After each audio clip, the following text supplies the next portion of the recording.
नमस्कार दोस्तों, good morning. आज हम पढ़ने जा रहे हैं भारत के शास्त्रीय नृत्य। ठीक है, तो भारत के शास्त्रीय नृत्य जानेंगे। ये पेपर में एक ना एक क्वेश्चन ज़रूर आता है। एसएससी के पेपर में पूछे जाने की संभावना हर शास्त्रीय नृत्य के बारे में हम जानेंगे। ठीक है, तो छोटे टॉपिक होंगे लेकिन याद करेंगे। ठीक है, तो भारत के शास्त्रीय नृत्य हमने पढ़ लिया था, भरतनाट्यम के बारे में हमने पढ़ लिया था।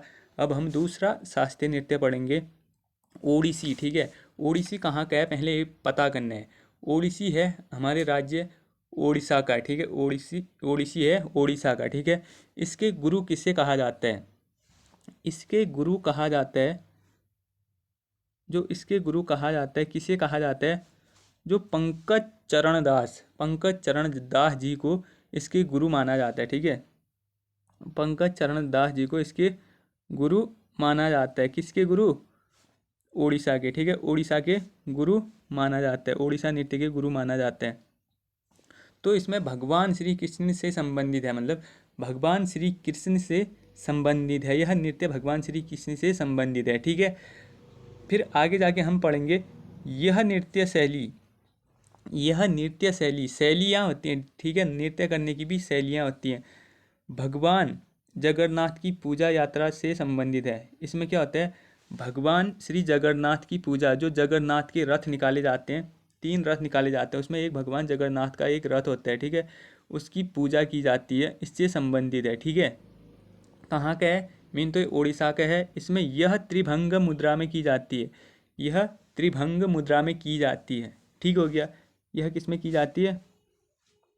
त्रिभंग मुद्रा में की जाती है। ठीक हो गया, तो जो इम्पोर्टेंट लगा रहा हूँ उनको याद करना है। ठीक है, उनको याद करना है।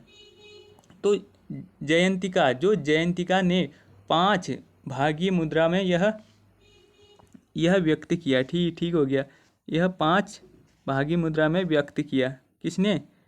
जो जयंतिका ने 5 भागीय मुद्रा में व्यक्त किया, मतलब इसने ऐसा किया कि 5 भागीय मुद्रा मतलब बोलने का ये है कि अलग अलग भाग स्ट्रक्चर से इसमें डांस किया जाता है। इसे ओरोली भी कहा जाता है। ओरोली इस नृत्य को क्या कहा जाता है? ओरोली भी कहा जाता है। ठीक है, ओरोली भी कहा जाता है। ठीक हो गया, फिर इसकी शुरुआत कोई भी डांस होता है उसकी शुरुआत की जाती है। ठीक है, इसकी शुरुआत हुई थी, मतलब शुरुआत की जाती है मंगलाचरण से की जाती है। ठीक है, मंगलाचरण से शुरुआत की जाती है। अंत में क्या होता है? अंत में मोक्ष होता है। ठीक है, जो अंत स्टेप जो किसी भी डांस का समाप्त होता है ना, उसको मोक्ष बोलते हैं। ओडिशा की जो अंतिम स्टेप होता है उसके मोक्ष बोलते हैं। ठीक है, मोक्ष बोलते हैं। फिर इसमें यह होता है कि मंगलाचरण का अर्थ क्या है इसको समझेंगे, और मोक्ष का अर्थ क्या है। ठीक है, मंगलाचरण का अर्थ ये है कि पृथ्वी माता को पुष्प अर्पित करते हैं। जो पृथ्वी माता होती है ना, उसको पुष्प होता है, फूल अर्पित करते हैं। ठीक हो गया, फिर मोक्ष का मतलब है जो थारी झम नृत्य से संबंधित है।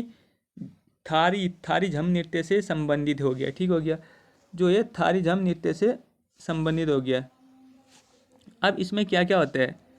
इसमें ये होता है जो पखावज अक्षरों का प्रयोग किया जाता है। ठीक हो गया, पखावज अक्षरों का प्रयोग किया जाता है, बल्कि इसमें ओडिशा नृत्य में। ठीक है, इस नृत्य को समाप्त करने के लिए किया जाता है। जो पखावज अक्षरों का प्रयोग किया जाता है, इस नृत्य को समाप्त करने के लिए किस अक्षरों का प्रयोग किया जाता है? पखावज अक्षरों का प्रयोग किया जाता है इनको समाप्त करने के लिए। ठीक है, इनको समाप्त करने के लिए पखावज अक्षरों का प्रयोग किया जाता है। ठीक हो गया, अब नृत्य के उदाहरण, इसमें कौन कौन से नृत्य किए जाते हैं? इसमें किए जाते हैं उदयगिरी। ठीक है, उदयगिरी जो नृत्य होता है, उदयगिरी नृत्य हो गया। ठीक है, उदयगिरी नृत्य और खंडगिरी। ठीक हो गया, खंडगिरी गुफा में की जाती है। मुख्यतः यह नृत्य कौन करते हैं? महरियों द्वारा किया जाने वाला एक नृत्य है। ठीक हो गया, यह नृत्य ये महरी जाति होती है। ठीक है, महरी जातियों द्वारा किया जाने वाला एक नृत्य है। इसमें क्या होता है? नृत्यांगनाएं, जो नृत्यांगनाएं डांसर होती है ना, वो शरीर से जटिल होती है, ठीक है। ज्यामितीय पैटर्न बनाती है, मतलब टेढ़ा मेढ़ा आकार का जो ज्यामितीय पैटर्न बनाती है। कौन? ओडिशा नृत्य में सचल मूर्ति कहा जाता है इसे, सचल मूर्ति भी कहा जाता है। जो सचल मूर्ति का ये मतलब है कि यह हिलडुल सकती है, ठीक है, ऐसी मूर्ति है ये। ठीक हो गया।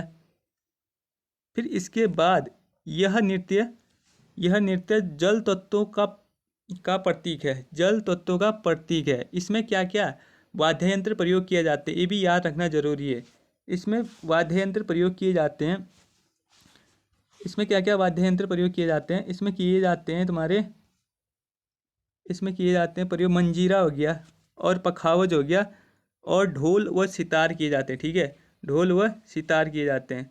तो दोस्तों यह वीडियो इतनी बनाएंगे, आप कल दूसरे शास्त्रीय नृत्य के बारे में पढ़ेंगे, ठीक है।